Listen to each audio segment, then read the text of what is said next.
श्री गुरुवे नमः। श्री एम ने हमें शरीर से बाहर निकलने की कुछ तकनीकें सिखाई थी। जब वो तकनीकें सीख गए उसके बाद कब उनका शरीर पहली बार उनके शरीर से सूक्ष्म शरीर जो है उनके शरीर से कब बाहर निकला, तो ये अनुभव उन्होंने हमारे साथ साझा किया था। तो उन्हीं के शब्दों में, मैं लक्ष्मण झूले के पार गंगा किनारे एक कुटीर में रह रहा था जब मुझे स्थूल शरीर से बाहर निकलने का पहला अनुभव हुआ। बाबा जी ने अचानक एक दिन कहा कि वे कुछ महीनों के लिए अल्मोड़ा के मुक्तेश्वर में रहेंगे।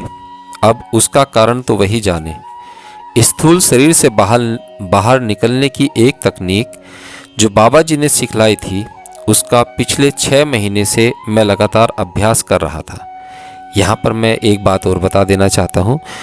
जो तकनीकें श्री एम ने बताई थी वही मैंने अपने पिछले एक वीडियो में बताई थी। तो कुछ लोगों को लग रहा है कि ये बिल्कुल ही आसान सी बेकार सी तकनीकें हैं। देखिए, हर किसी के लिए तकनीकें अलग अलग होती हैं और वो लाभदायक भी होती हैं। आप उसे बिना अनुभव में लाए, बिना करे इस तरह की बातें ना करें। अगर आपका अनुभव इसमें अच्छा नहीं रहा तो आप यकीन मानिए आपका कहीं ना कहीं प्रयास आपने पूरी तरह से प्रयास नहीं किया है, आप पूर्णतः विफल रहे हैं उसमें। तो ये चीज़ें काम करती हैं। अगर आप इसमें पहली शर्त ये होती है कि आप पूर्ण विश्वास के साथ इसमें उतरें। ध्यान या साधना अगर आप बिना विश्वास के उतरते हैं तो उसका फिर कोई मतलब नहीं है। पहला शर्त ही इसकी जो है वो है कि आप पूर्ण श्रद्धा के साथ इसमें उतरें। अंधश्रद्धा के साथ नहीं, पूर्ण श्रद्धा के साथ। चलिए प्रारंभ करते हैं। 6 महीने से मैं लगातार अभ्यास कर रहा था, परंतु मुझे इसमें किसी प्रकार की सफलता नहीं मिली थी, जबकि श्री एम एक उन्नत योगियों में से एक हैं।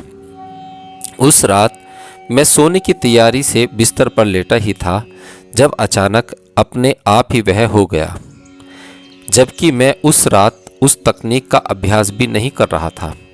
मुझे इतना याद है कि मेरी आंख बस लगी ही थी और दिमाग में अंतिम बात आई कि बाबा जी कहाँ होंगे इस समय। इतने में मैं हल्का सा डोला और आहिस्ता से एक झटके के साथ हवा में तैरने लगा। मैं खुद को बिल्कुल हल्का और मुक्त महसूस करने लगा। नीचे नज़र गई तो मैंने उस शरीर को देखा जिसे एम कहते हैं। एम यानी मधु। यह समझने में मुझे कुछ क्षण लगे कि जिसे मैं देख रहा हूँ वह असल में मेरा ही शरीर है, क्योंकि मैं पहली बार स्वयं को बाहर से देख रहा था। आईने में देखने पर जैसा मैं लगता था उससे वह शरीर काफ़ी अलग लग रहा था। जब मुझे समझ में आया कि मैं सचमुच अपने सूक्ष्म शरीर में हूँ तो मैंने तय किया कि इन स्थितियों में बाबा जी को ढूंढना ही सबसे सही रहेगा। क्या वे अरुंधति गुफा में होंगे या मोनी बाबा की गुफा में, या फिर गोमुख के रास्ते पर चीरबासा के अपने प्रिय गुप्त स्थान पर। जैसे ही बाबा जी से मिलने की मेरी इच्छा प्रबल हुई, मैंने स्वयं को अनजाने गंतव्य स्थान की ओर तेजी से जाते हुए पाया। कई बार मैं बिजली की तारों को देखकर हवा में नीचे झुक जाता था, क्योंकि यह याद ही नहीं रहता था कि मैं अपने स्थूल शरीर में नहीं हूँ। रास्ते में बर्फ के ढके पहाड़ दिखाई पड़े। मैं शायद हिमालय के ऊपर उड़ रहा था, परंतु वह भूखंड मैंने पहले नहीं देखा था। यह उत्तराखंड तो बिल्कुल नहीं था। फिर मैंने रेत के टीले और एक विशाल झील देखी। तब मुझे लगा शायद यही तिब्बत में स्थित मानसरोवर है। कैलाश पर्वत बिल्कुल वैसा ही था जैसा मैंने तस्वीरों में देखा था। तब मुझे पूरा यकीन हो गया कि मैं वहीं हूँ। कैलाश पर्वत के एक तरफ एक संकरा सा मार्ग था जहाँ मैं आसानी से उतर गया। यह तीर्थ यात्रा का समय था, इसलिए बहुत से तीर्थ यात्री कैलाश पर्वत की परिक्रमा कर रहे थे, कुछ पैदल और कुछ घोड़ों पर। सामान से लदे हुए याक भी उनके साथ चल रहे थे, पर मुझे पता था कि मैं अदृश्य हूँ। जिस समय मैं पहाड़ों के बीच के उस संकुचित मार्ग पर उतरा। उस समय वहाँ कोई नहीं था। अभी मैं सोच ही रहा था कि बाबा जी कहाँ मिलेंगे, तभी मैंने अपनी बाईं तरफ की चट्टान में एक बड़ी सी दरार देखी। उसमें झांकने की कोशिश करते ही मैं उसके अंदर फिसल गया और एक गुफा के द्वार के अंदर जाने लगा। वह गुफा उस चट्टान के अंदर बहुत गहरी उतरी हुई थी और एक हल्का बैंगनी प्रकाश न जाने कहाँ से उस गुफा को प्रकाशित कर रहा था। मैं अंदर चलता गया और एक गोलाकार प्रकोष्ठ में पहुंच गया। यहाँ गुफा खत्म होती थी। मेरी सूक्ष्म हृदय की धड़कन एक क्षण के लिए रुक गई। एक धुनी पवित्र अग्निकुंड के सामने बैठे थे। भला कौन? बाबा जी। और अग्नि के दूसरी तरफ गेरवे और पीले वस्त्रों में एक तिब्बती भिक्षु बैठा था। बाबा जी को देखते ही मैं दंडवत प्रणाम की मुद्रा में जमीन पर लंबा लेट गया। जैसे ही मैं उठकर बैठा, बाबा जी हंसते हुए बोले, मैं तुम्हें देख रहा हूँ, पर ध्यान रहे कोई और नहीं देख सकता। तुम अपने स्थूल शरीर में नहीं हो। ओह, मैं बोला, मैं भूल गया था। क्या इन आदरणीय लामा को प्रणाम करूं? क्या वे मुझे देख सकते हैं? बाबा जी बोले, नहीं, ये नहीं देख पाएंगे, पर फिर भी तुम्हें इन्हें प्रणाम करना चाहिए। मैंने लामा की ओर देखा। क्षण भर के लिए उनके चेहरे पर एक उलझन का भाव आया। शायद वो हैरान थे कि ये क्या हो रहा है, क्योंकि मेरी आवाज़ भी उन्हें सुनाई नहीं दे रही थी, जैसा कि बाबा जी सिर्फ हवा में बातें कर रहे हों। तब बाबा जी ने उन्हें समझाया और वे सारी बात समझ गए। मेरा अनुमान है कि वे अत्यधिक ज्ञानी और महान थे, परंतु दिव्यदृष्टा नहीं। बैठ जाओ, बाबा जी बोले। ये सूक्ष्म शरीर में तुम्हारी पहली यात्रा है, जो कि पूरी तरह से तुम्हारी कोशिशों से ही संभव हुई है। बहुत बढ़िया। परंतु तुम्हारा यहाँ पहुँचना और मुझसे मिल पाना बिल्कुल संभव नहीं होता अगर मैं न चाहता।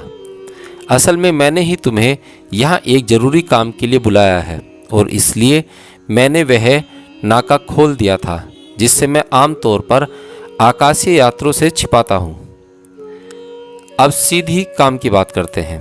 यह लामा बहुत सी गुफाओं की रखवाली करते हैं, जिसमें पृथ्वी और उसके वायुमंडल के बाहर अन्य नक्षत्रों के यात्रियों द्वारा छोड़े गए पुरातन अवशेषों को हजारों साल से संभाल कर रखा गया है। वे यात्री कई प्रकाश वर्ष दूर स्थित तारामंडल के एक ग्रह से आए थे। उन्हें अन्य अति विकसित नक्षत्रीय निवासियों द्वारा भेजा गया था ताकि पृथ्वीवासियों को खास यौगिक और वैज्ञानिक रहस्य बताए जा सकें। ये अन्य नक्षत्रीय निवासी कैलाश पर्वत की चोटी पर उतरे और फिर इन गुफाओं में चले गए जहां तुम्हें अब ले जाया जाएगा। बौद्धों से पहले तिब्बत के बोनपोस में यह विश्वास था कि उनके संस्थापक सीधे स्वर्ग से कैलाश पर्वत पर उतरे थे। उनका यह मिथक इसी बात पर आधारित है कि अन्य ब्रह्मांडों से आए हुए लोग कैलाश पर्वत पर ही उतरे थे। वे 7 सप्तऋषि यहाँ उतरे थे।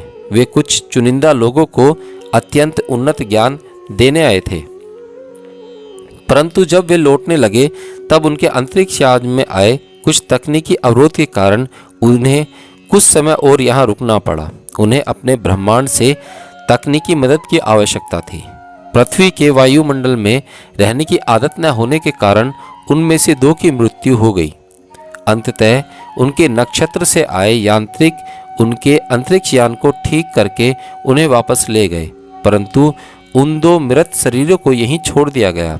सप्त ऋषियों में से उन 2 मृत शरीरों को विशेष पदार्थों से लेप कर के आने वाली पीढ़ियों के कुछ खास व्यक्तियों के लिए संरक्षित रख दिया गया।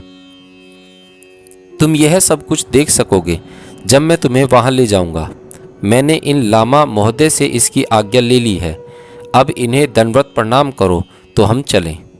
यह कहकर बाबा जी अपने कंबल पर लेट गए और कुछ ही क्षणों में उनका सूक्ष्म शरीर मेरे साथ चल दिया। उनके स्थूल शरीर को इस लामा के संरक्षण में छोड़ दिया गया। हम दोनों इकट्ठे एक शहर के खंडरों से होते हुए उन गुफाओं तक पहुँचे जो चट्टानों और खंडरों के पीछे छिपी हुई थी। हम एक ऐसी सुरंग से गुजरे जो जापानियों द्वारा तीसरे विश्व युद्ध में अंडमान द्वीप समूह में बमबारी से बचने के लिए बनाई गई थी। कुछ ही देर में हम एक बड़ी गुफा तक जा पहुँचे जो गोलाकार थी और जिससे कई छोटे छोटे रास्ते गुफाओं को जाते थे। उस गुफा की छत के एक बड़े से छेद से बहुत ही सुंदर शीतल एवं मंद ठंडी बैंगनी रोशनी छनकर आ रही थी। गुफा की दीवारों के साथ साथ शीशों के पात्र रखे हुए थे। इन पात्रों में अजीब अजीब से उपकरण रखे हुए दिखाई दिए। बाबा जी ने बताया यह बैंगनी रोशनी परमाणु ऊर्जा द्वारा पैदा की गई थी और सारी ब्रह्मांड से आए नक्षत्रीय लोगों द्वारा यहाँ छोड़ दी गई। पृथ्वी के वैज्ञानिकों द्वारा यह तकनीक अभी तक खोजी नहीं जा सकी है। यह लगभग 100 साल तक ऐसे ही जलती रहेगी। इसके बाद इसके धीमे होने की संभावना है। वहाँ रखे हुए माइक्रोस्कोप और टेलीस्कोप जैसी दिखाई देने वाले उपकरण की ओर इशारा करते हुए महाअवतार बाबा जी इसके बारे में बताते गए। वे सूक्ष्म से भी सूक्ष्म को पकड़ने वाले अलग अलग काम के लिए दूसरे नक्षत्रों से आए गए उपकरण थे। एक छोटे से वायु रहित पात्र में छोटे छोटे सफ़ेद क्यूब रखे हुए थे। बाबा जी ने समझाते हुए कहा, ये एक खास तरह के डले हैं जो कि अत्यंत उत्कृष्ट पौष्टिक पदार्थ से परिपूर्ण है। इसका एक जरा सा टुकड़ा भी पानी में घोलकर पी लिया जाए तो ये 100 या उससे अधिक वर्षों तक व्यक्ति को जीवित बनाए रखने के लिए काफ़ी है। दुर्भाग्यवश मानव शरीर की कोशिकाएं इतने उत्कृष्ट पोषण को पचाने में असमर्थ हैं। अगर इसे ठीक से पचाया न जाए तो ये सबसे तेज बढ़ने वाले कैंसर के अणुओं से भी अधिक तेजी से बढ़ जाएंगे और इसके परिणाम बहुत ही भयानक होंगे। एक काफ़ी बड़े डिब्बे में सफ़ेद चमकीली चपटी डिस्कें रखी हुई थी। इन पर मिस्र की हीरोग्लिफ लिपि जैसा कुछ उकरा हुआ था। बाबा जी ने बताया कि ये कोड हैं। इससे दूसरे नक्षत्रों या ब्रह्मांडों की, उनकी सभ्यता की और इस पृथ्वी पर उनकी पिछली यात्राओं की जानकारी हमें मिल सकती है। परंतु अभी तक मानव इन रहस्यों को खोलने में असमर्थ रहा है। इससे हमें इन अद्भुत विरल घटनाओं के बारे में भी पता चल पाएगा। जब कुछ खास व्यक्तियों को दूर दराज के नक्षत्रों में ले जाया गया था और फिर उनके दिमाग के कुछ खास केंद्रों को जागृत करके वापस भेज दिया गया था। इससे उनमें अद्वितीय परिवर्तन आ गए थे। एक और गोलाकार पात्र में 2 बड़ी चिपटी डिस्कें रखी हुई थी। बाबा जी ने बताया कि ये दूसरे ब्रह्मांड के हवाई यान के शक्तिशाली चुंबक हैं। इन्हीं चुंबकों में खराबी आ जाने के कारण उन सप्तऋषियों को काफ़ी समय तक यहीं रहना पड़ा था। बाबा जी ने बताया कि ये चुंबक अभी भी बहुत शक्तिशाली हैं, इसलिए इन्हें इस खास डिब्बे में रखा गया है जो कि विद्युत रोधी हैं। अतः इनकी ऊर्जा बाहर निकलकर किसी भी वस्तु या जीव पर अपना असर नहीं डाल सकती। अंत में बाबा जी ने मुझे एक ऐसे ग्लेशियर में ले गए जो एक अहाते में निकलता था। उसके अंदर 2 बड़े कांच के ताबूत रखे थे। इनमें अच्छी तरह से लेप लगाकर 2 मृत शरीर रखे थे। वे उन्हीं सप्तऋषियों में से 2 मृत शरीर थे जो पृथ्वी के वातावरण को अधिक समय तक झेल नहीं पाए। वे दोनों नक्षत्रीय मृतक लगभग 10 फीट लंबे थे और काफ़ी गोरे थे, बिल्कुल दूधिया सफ़ेद। उनके नाक नक्श भी बहुत सुंदर थे। यह कहना मुश्किल था कि वे स्त्री थे या पुरुष। उनके चेहरे और शरीर रोए और झुर्रियाँ रहित थे। उनके सिर पर बहुत ही घने भूरे बाल थे जो कि कंधे तक लंबे थे। उनके गहने शायद सोने और हीरे के थे। बाबा जी ने बताया कि ये उभयलिंगी थे, जैसा कि अर्धनारीश्वर का सिद्धांत है, जिसमें शिव आधे पुरुष और आधे नारी रूप में दिखते हैं। यह सिद्धांत भी शायद यहीं से निकला हो। इनके शरीर में दोनों लिंग के प्रजननकारी अंग थे। अब तक तुम्हें दिखाने लायक सभी रहस्य तुम देख चुके हो, महाअवतार बाबा जी बोले। बस अब और नहीं, अब वापस चलने का समय आ गया है। तुम अपनी कुटीर में वापस जा सकते हो, जिसमें अब 1 महीने बाद मिलना होगा।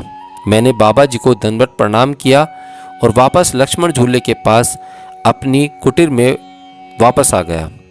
अपने इस अनुभव के बाद मैंने पृथ्वी और उसके बाहर के बहुत सारे आश्चर्यजनक स्थलों की यात्रा की, पर क्या आपको विश्वास होगा अगर मैं कहूँ कि एक दुनिया ऐसी भी है जहाँ की सारी आबादी फनधारी सर्पों की है और इसी तरह के अन्य अजीबोगरीब जीवों की। तो फिर इन दिव्य लोकों के बारे में क्या कहा जाए जहाँ सचमुच नैसर्गिक स्वर्गीय अस्तित्वों का निवास है। आज के समय में ज़्यादातर लोगों की सोच संशयात्मक और अवमानना से भरी हुई है, अतः ऐसे माहौल में कम से कम कहा जाए तो बेहतर है। चलें अब दूसरी बातों की ओर बढ़ेंगे।